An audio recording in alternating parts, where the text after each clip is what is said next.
Welcome to KXAN News Today. Here are your Friday morning headlines. Austin police want to know if you recognize this man. They say he's connected to an investigation into inappropriate touching of a child. They say it happened at the Burlington Coat Factory store on Middle Fiskville Road last month. If you know who he is, please call Austin police.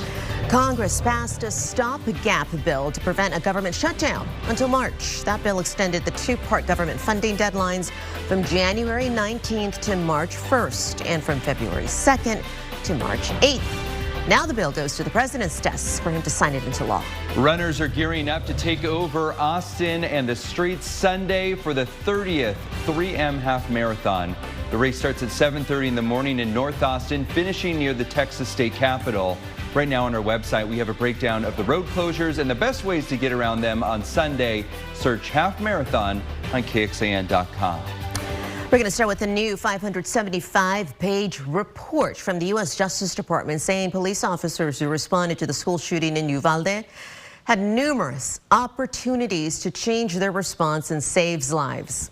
Yeah, it took officers more than 77 minutes to enter that classroom and take down the gunman. A total failure here. By the time that gunman had already killed 19 children and 2 teachers.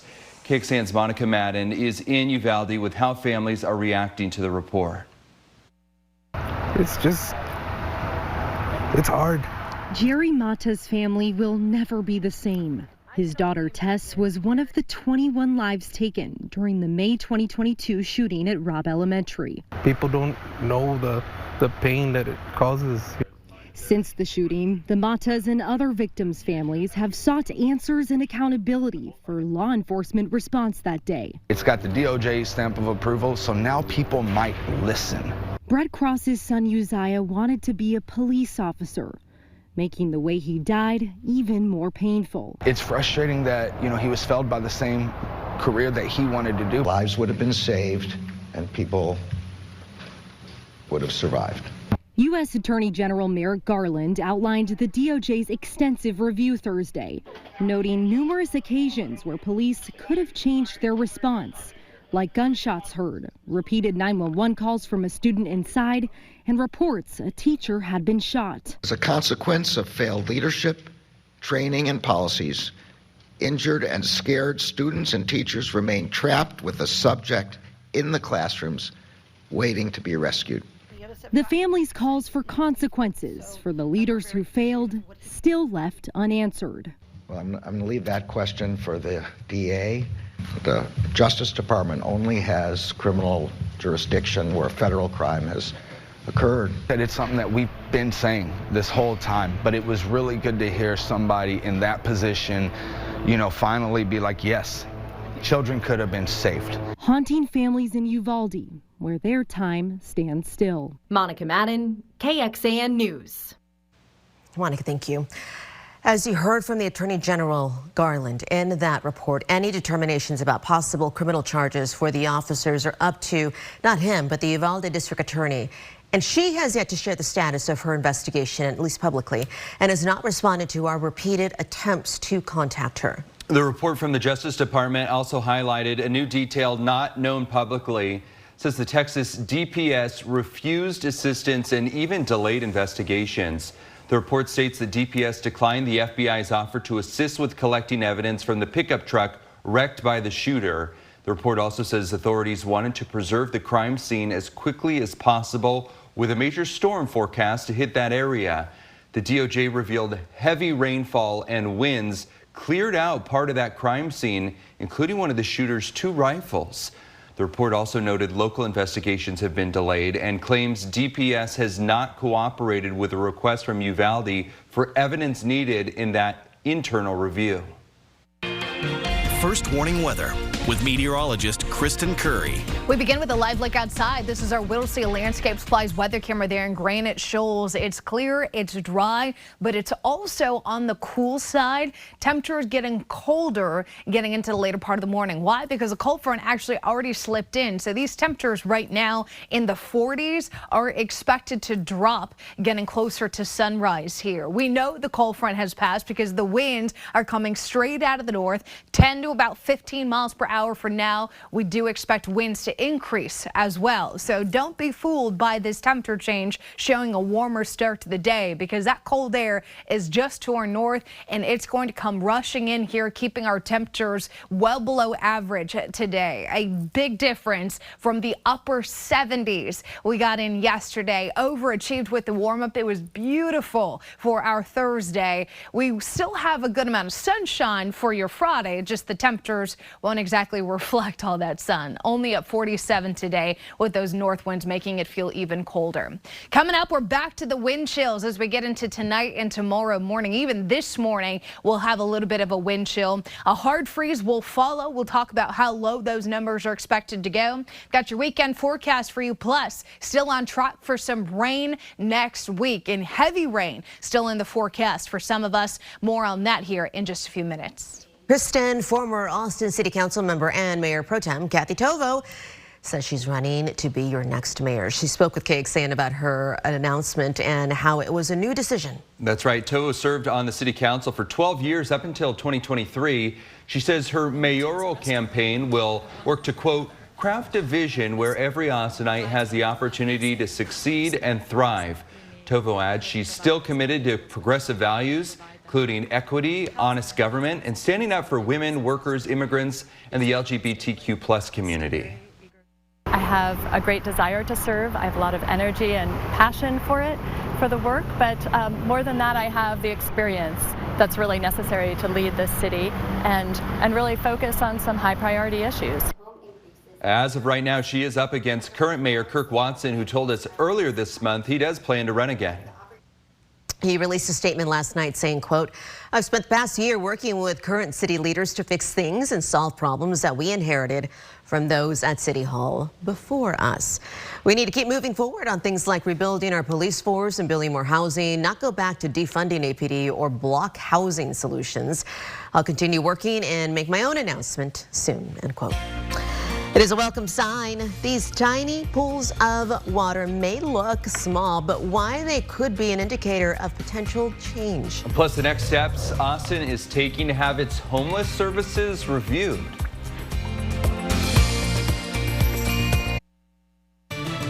Good morning on this Friday. A live look outside from our camera at the Whittlesey and Granite Shoals. So happy to have you around today. We have Kristen with the latest look at your forecast and that change from yesterday.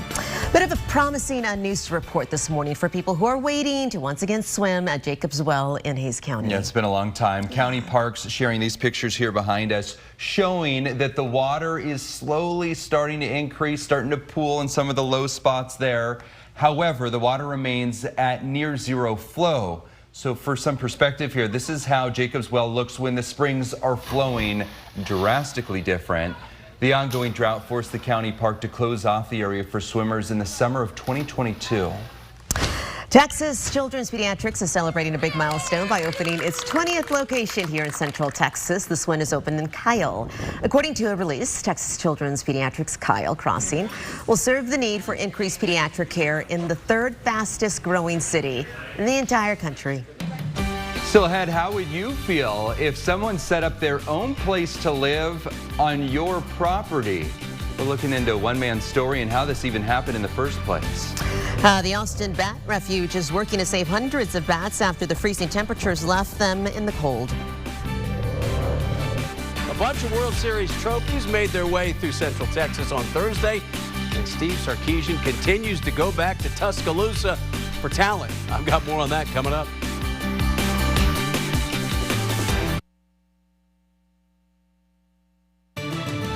Good morning. This is a live look from Granite Shoals. You can see some stars in the sky as they are twinkling on our Friday morning. Happy to have you here on this January 19th. Taylor Swift's attendance at certain NFL games, you heard of it? Yeah, I think.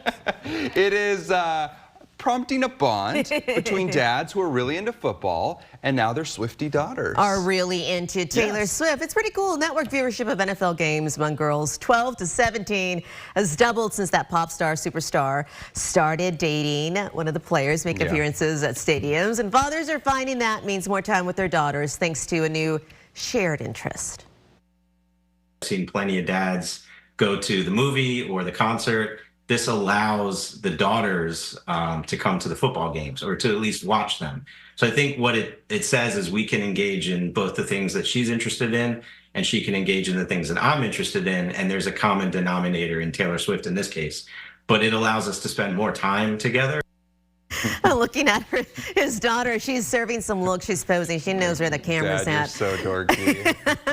And so does Taylor Swift. She knows where the camera's at. So when you see her dancing and having fun, a lot of people are doing that with her. This morning, some decry, though.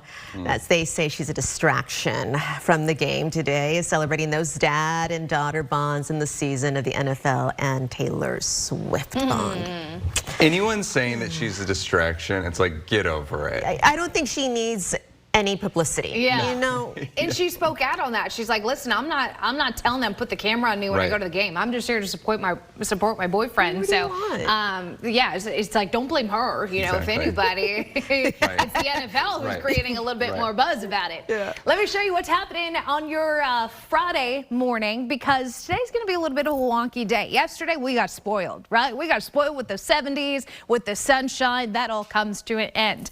You're not going to see it on clouds and radar, but there's actually a cold front that's now to our south. We saw the wind shift earlier this morning. Now it's a waiting game with the temperature drop. Right now in the 40s, but we know those northerly winds are bringing that cold air up to the north down. So expect those 40s that we have here in Central Texas to actually get colder as we get closer to sunrise here, which they normally do. But we're talking about a significant drop in temperatures down to the 30s around 8-9 a.m. before we slowly start the warming trend for today. That's going to leave us in those lower 40s by lunch and only with a high of 47 today. So a significantly colder day, considering yesterday downtown Austin hit 77. So that's a 30-degree drop in temperatures in a matter of 24 hours. There won't be any rain with it. We've got sunshine from start to finish today, but the winds are going to be noticeable. Winds out of the north gusting up to potentially 35 miles per hour. Jumping into tomorrow, we've got a hard freeze expected tomorrow morning. You see the skies are clear, right? The cold air is going to be in place. This is dry. We have everything we need to allow those temperatures to plummet. So starting Saturday in the 20s with a good amount of sunshine, finishing our warm up in those 40s with increasing clouds, but still dry for tomorrow. Then we get into Sunday. Sunday starts with an overcast sky, and then we start to see some showers and storms build in. You're noticing the pink. Some high resolution models want to put a little bit of freezing drizzle in there. I'm not totally sold on that. I think in general our temperatures are warm enough to keep this all liquid rain, and it could even bring down a little bit of some warmer temperatures up above. But at this point, I'm more concerned about the fact that we could potentially see some heavy rain Sunday night into Monday morning. So I wanted to give you a heads up. If you've got any plans for the weekend, Saturday is looking like a better day, because Sunday afternoon is when the rain showers start to move in, and then they only intensify Sunday night into Monday morning. That's going to be wave 1.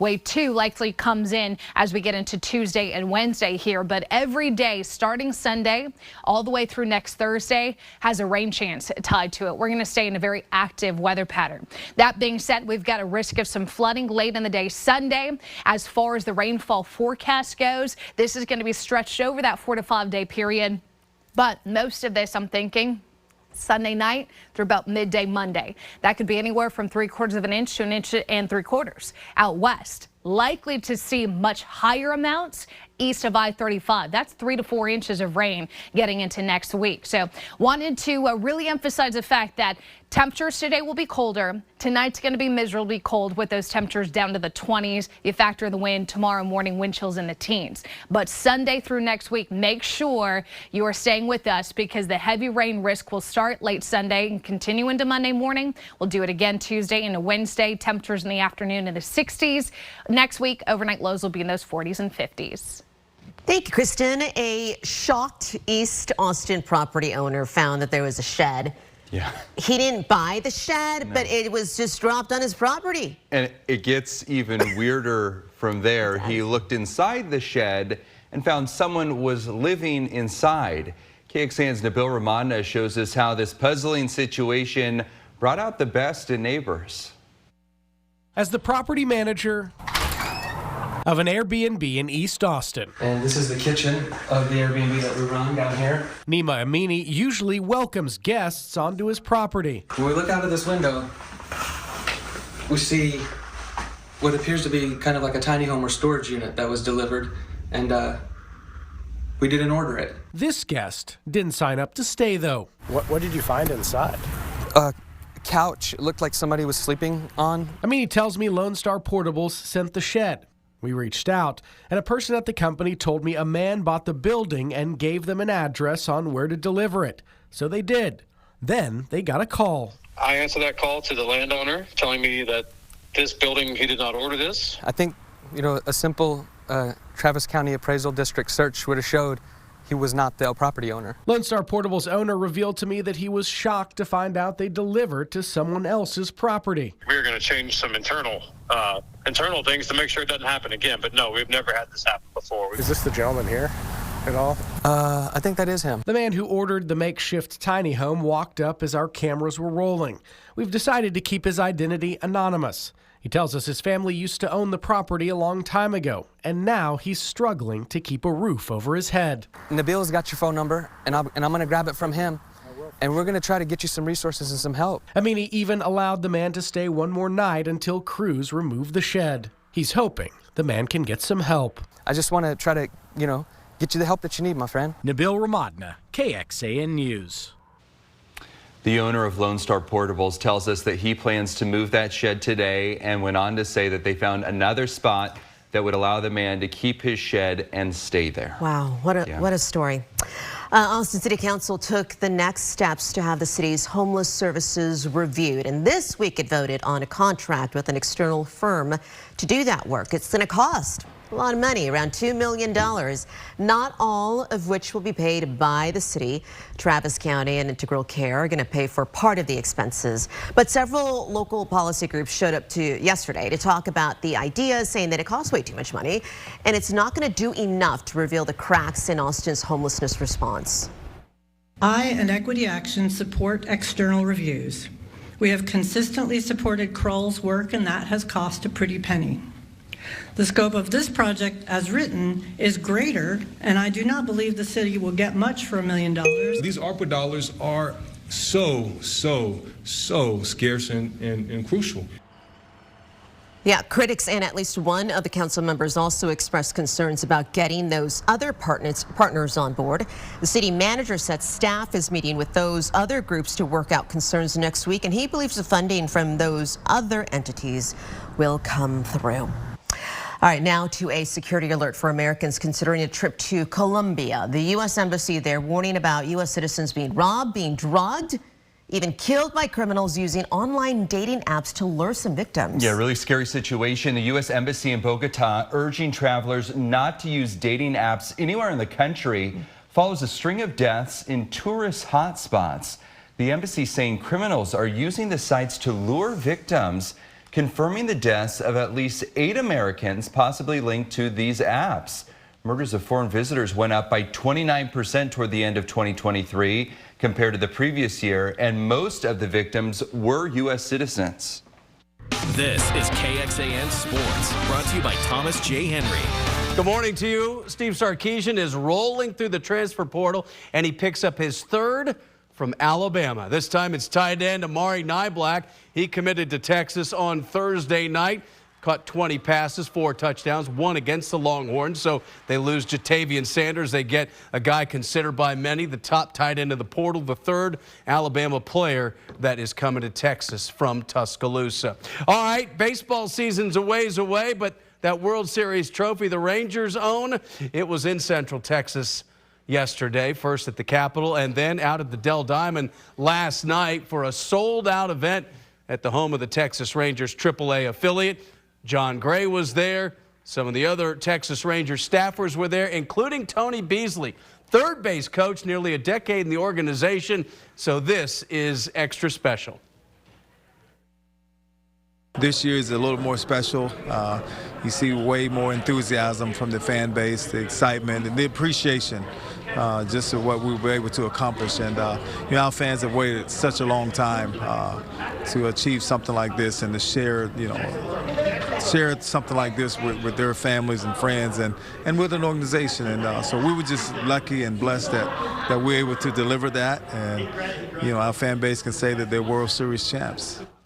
Not sure if it was a coincidence, but the Astros caravan also coming through town. They stopped at the McCombs Business School. Some Longhorns could get pictures with the 2 trophies and have a little Q&A, including new skipper Joe Espada.